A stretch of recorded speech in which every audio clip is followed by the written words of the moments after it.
প্রথম দেখায় কি রিঅ্যাকশনটা হলো, বা যখন জানলেন যে আপনার অপোজিটে উনি কাজ করছেন, সেই রিঅ্যাকশনটা কেমন ছিল? ওর সাথে কাজ করতে আমার একটা বরাবর একটা ভয় ছিল, শঙ্কা ছিল। কারণ তখন হচ্ছে কি, মানে পপি ইন্ডাস্ট্রির মধ্যে মানে টলেস্ট হিরোইন, হাই দেখা যাচ্ছে যে আমাকে জুতার নিচে 2 ইঞ্চি হিল বড় করে রাখতে হচ্ছে। তো এই একটা ভয় ছিল। তো যাই হোক, যখন কাজ করতে গেলাম দেখলাম যে শি ইজ সো নাইস। আপনাদের প্রথম চলচ্চিত্রের নাম হচ্ছে বিদ্রোহ চারিদিকে, আর শেষ চলচ্চিত্র দুজন একসাথে করা যেটি, সেটা হচ্ছে বিদ্রোহী পদ্মা। তো এত রোমান্টিক একটা জুটি, সবকিছু এত বিদ্রোহ কেন? এটা একটা খুব বের করতে হবে, চিন্তা করে বের করতে হবে যে আমাদের মধ্যে বিদ্রোহ এত কেন আসে নামের সাথে। আমাদের মানে ক্যারিয়ারগত ব্যাপারে হয়তো ওর সাথে আমার অনেক কিছু মিলে যায়, এই জন্য বিদ্রোহ জিনিসটা মানে আমরা অনেক বেশি বিদ্রোহী।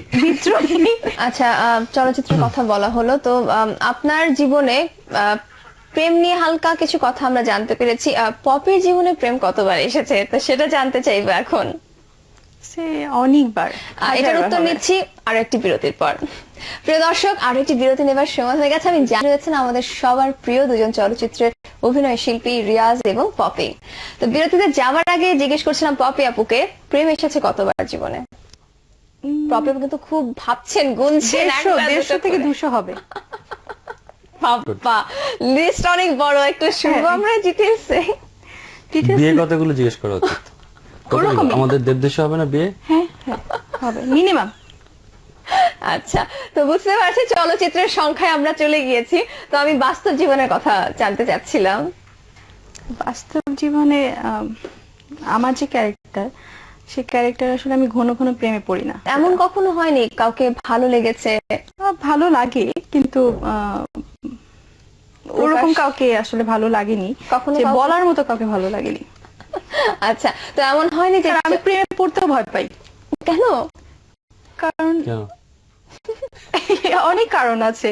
সিনসিয়ারিটির অভাব দেখি, আর তারপর হচ্ছে কে কখন ধোকা দেয় বলা মানে বাংলাদেশের প্রেমিকরা ধোকাবাজ হয়ে গেছে সিনসিয়ারিটির অভাব। তুমি ধোকা দিলা? আমি ধোকা দিছি?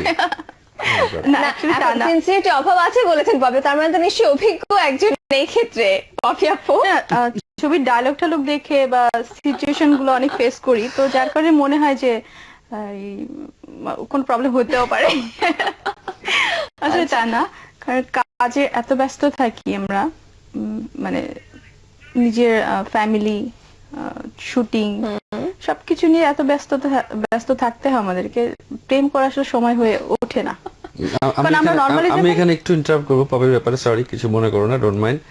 ও হচ্ছে এরকম একটা মানুষ, বা ও সব কাজ করতে করতে করতে করতে হঠাৎ একদিন মনে হবে সে সবার বাবা মা ভাই বোন ফিল্ম ইন্ডাস্ট্রি সবার টেক কেয়ার করার পর হঠাৎ একদিন মনে হবে ও মাই গড আমার তখন বিয়ে করতে হবে। তখন দেখবে চুল সব সাদা হয়ে গেছে। তখন যদি আমাকে কেউ বিয়ে করে ভালোবাসে, তখন হচ্ছে রিয়েল ভালোবাসবে। আচ্ছা, এখন তো সবাই বিয়ে করতে চাইবে, এটাই নরমাল, কিন্তু ওই সময়টা যে আমাকে বিয়ে করতে চাইবে বা ভালোবাসবে, ওইটাই আমি অ্যাকসেপ্ট করব। Real love after at the age of 60। আচ্ছা, তুমি গুড উইশ করছো নাকি এটা বরদোয়া দিচ্ছ? না, বরদোয়া না, বলছি যে প্রেম 60 বছর আসতে পারে, অসুবিধা নেই, 70 বছর আসতে পারে, রিয়েল লাভ। তো ওই পর্যন্ত ওয়েট করবা তুমি, তাই তো? দেখো, আমার এখন বিয়ের বয়স হয়নি, বাংলাদেশের ছেলে পেলে দর্শকের মন ভেঙে যাবে, কিন্তু বলো যে আমি সেরকম পাইনি, খুঁজতেছি। হ্যাঁ, আমি খুঁজছি, কিন্তু আমার এখন বিয়ের বয়স হয়নি এবং কাউকে বিয়ে করার মতো পাত্র পাইনি এখনো পর্যন্ত, খুঁজছি। যেহেতু ট্রু লাভের কথা হচ্ছিল, তো রিয়াজ ভাই কি 2027 সেটা খুঁজে পেয়েছেন 18 ডিসেম্বর? ইয়েস, এক্স্যাক্টলি খুঁজে পেয়েছি আরো আগে, কিন্তু সেটার পরিপূর্ণতা পেয়েছে এখনো পাইনি, এভরিডে পাচ্ছে এবং বাড়ছে। তো 2007 সেটা আনুষ্ঠানিক মানে কি বলে এটাকে স্বীকৃতি লাভ করেছে। আচ্ছা, তো খুঁজে পেয়েছিলেন কবে? আরো 2 বছর আগে। তো দেখা হয়েছে কিভাবে বা চিনলেন কিভাবে? দেখা হয়েছে, আমরা একটা প্রোগ্রামে হঠাৎ করে কাজ করছিলাম একসাথে। আমার এই ছবির একটা হৃদয়ের কথা ছবির একটি গান ভালোবাসবো বাসবো, তো ওই গানটাতে কাজ করতে যে হঠাৎ করে কেন জানি মনে হলো যে this is the girl I was waiting for. And what was that sudden thing that made you feel so? That sudden thing was গানের একটা পর্যায়ে আমরা স্টেজে ছিলাম, এটা কখনো কারোর সাথে শেয়ার করিনি। তুমি খুব ডিটেইলস জানতে চাচ্ছ বলে কেন জানি বলে ফেলছি, জানি না। আর ভাবি জানেন কি? হ্যাঁ, সে অবশ্যই সে জানে। গানের একটা পর্যায়ে ছিল যে ও আমার চারপাশে ঘুরে নিচে থেকে হাত বাড়াবে, আমি তাকে টেনে তুলবো। তো ওই যে টেনে তুলতে যে যে চোখের দিকে তাকাইছে, আমিও হাতটা ধরছি স্টেজের মধ্যে। তো আমার কাছে মনে হচ্ছিল যে লং টাইম, অনেক সময় চলে গেছে, আমি হাতটা ধরে রাখছি। Wow. এরপরে টেনে তুললাম এবং মনে হচ্ছে যে this hand is the right hand for me. অনেক রোমান্টিক একটা ভাবে ভাইয়া কিন্তু ডিসক্রাইব করলেন। ইস, শুনেই খুব ভালো লাগছে অ্যাকচুয়ালি। আই এম শিওর যারা দেখছেন এই অনুষ্ঠানটি তারা নিশ্চয়ই এরকম কিছু একটা মুহূর্তের অপেক্ষায় থাকবেন সব সময়।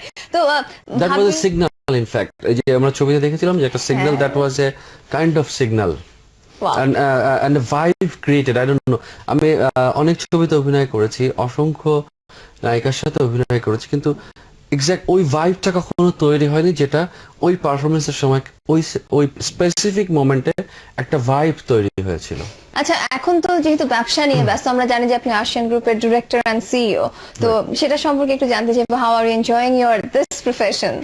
I am enjoying it like anything, because at the end of the day it's the same thing আমি যেটা আগে করতাম। লাইক আমার কাজ ছিল কি 15 বছর ধরে এন্টারটেইন করা, মানুষজনকে খুশি করা, মানুষজনকে কাঁদানো, হাসানো। হ্যাঁ, সো এখনো যেটা করছি, লাইক আমরা মানুষের স্বপ্ন তৈরি করছি এবং তৈরি করে দিচ্ছি। একটা মানুষের সারা জীবনের সঞ্চয় সে আমার কোম্পানিতে ইনভেস্ট করছে এবং বিনিময়ে আমি তাকে একটা নিরাপদ সুন্দর বাসস্থান উপহার দিচ্ছি, একটা চমৎকার পিস অফ ল্যান্ড দিচ্ছি যেখানে তার আর কোনো হ্যাসেল নাই। সো এটা যখন দিচ্ছি, আমি দেখেছি আমরা যখন প্লট হ্যান্ড ওভার করছি মানুষকে, সো মানুষজন আনন্দে কেঁদে ফেলছে। সো এই এক্সপিরিয়েন্সটা আমি খুব এনজয় করছি এবং আমি খুব ডেডিকেটেড হয়ে আছি যে আমরা আসলে সেলসের চেয়ে সার্ভিস ওরিয়েন্টেড বেশি হতে চাই এবং আমরা মানুষজনকে হ্যাপি করতে চাই। ইটস এ কমিটমেন্ট এবং সার্ভিসটা, এবং এইটা করতে যে যে দায়িত্বটা, I am enjoying it and I am working very hard. তো আমাদের সময় শেষ হয়ে গেছে। আমি চাচ্ছিলাম আরো কিছুক্ষণ আড্ডাটা চলো, কিন্তু কিছু করার নেই, বিদায় নিতে হবে। তো বিদায় নেব আপনাদেরকে দিয়ে একটা গান গাওয়ার রিকোয়েস্ট আমি করতে চাচ্ছি। তো আশা করি আপনারা সেই রিকোয়েস্ট রাখবেন। রিয়াজ ভাই, নাচের রিকোয়েস্ট করলে আরো ভালো হতো, কারণ এটা অনেক টাফ, মানে ইজি গান গাওয়ার চেয়ে। তো একটু চেষ্টা করে দেখি, যদি খারাপ সো হয় ইউ আমরা স্টার্ট, আমরা তাহলে তুমি শুরু করো। না, কারণ নর্মালি দেখা যায় যে আমরা যখন স্ক্রিনে আমাদেরকে মানে নর্মালি তো গান গেতে হয় না, লিপ মিলাতে হয়। তাহলে যে কোনো একজন গান গাইতে হবে, তারপরে আমরা এখন আমি ভাইয়ার কণ্ঠ তো দিতে পারবো না। না না, তুমি শুরু করো, আমরা because I know that you can sing very well. Oops, আচ্ছা ঠিক আছে। আচ্ছা, আমি চেষ্টা করছি। তো আমি একটু দর্শকের কাছ থেকে বিদায় নিয়ে নিচ্ছি আগে। প্রিয় দর্শক, আমাদের সময় তো শেষ হয়ে গিয়েছে, আজকের মতো এখানে বিদায় নিচ্ছি। আশা করি আমাদের এই আড্ডাটা আমি যতটুকু উপভোগ করেছি আপনারাও ততটুকুই করেছেন। তো সবাই ভালো থাকবে, আগামীতে আবারও দেখা হবে। খোদা হাফেজ। গান শুনছি আমরা, ওকে, কোনটা গাওয়া যায়? কি জাদু করিলা প্রীতি শিখাইলা, থাকিতে পারি। এই ও গান না তো, থাকিতে পারি না ঘরেতে। আবার কি জাদু করিলা দর্শক ভালোবাসিলা, থাকিতে পারি না ঘরেতে, ক্যামেরা ছাড়া থাকিতে পারি। বাহ, রিয়াজ ভাই, আপনার কণ্ঠ কিন্তু চমৎকার গানের। Thank you. আপনাদের দুজনকে অশেষ ধন্যবাদ।